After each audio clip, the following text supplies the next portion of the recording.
7 novembre 1940, Tacoma, État de Washington. Un vent de 60 km/h souffle sur le tout nouveau pont suspendu du coin.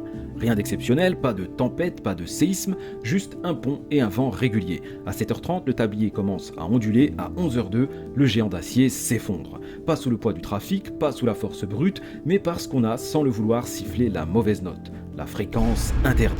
Alors comment se fait-il qu'un pont s'effondre juste à cause d'un malheureux vent de cette intensité? Pour comprendre, souviens-toi quand au lieu d'écouter le prof, tu t'amusais à donner une petite pichenette sur la règle coincée au bord de la table. Fais pas genre, je sais que tu l'as déjà fait. Elle se met à vibrer et toujours au même rythme. Ce rythme s'appelle sa fréquence propre. Tout objet capable de vibrer, un ressort, un verre de cristal, un pont a son tempo naturel. C'est la vitesse à laquelle il aime osciller quand quelque chose vient le perturber. Imagine que tu tapes doucement sur le pont, toujours à la même cadence. Et pile sur son rythme à lui. Il commence à bouger un peu, puis un peu plus, puis encore plus. C'est ce qu'on appelle le phénomène de résonance. Quand la fréquence d'un coup extérieur coïncide avec la fréquence propre d'un objet, l'amplitude de ses mouvements explose. C'est un peu comme quand tu pousses une balançoire pile au bon moment pour augmenter l'amplitude du mouvement et accessoirement faire galérer celui qui est sur la balançoire. Sauf que là, c'est le pont qui fait du breakdance. Et du coup, le vent n'a pas besoin de souffler fort pour faire mal, il a juste besoin des vortex de Von Karman.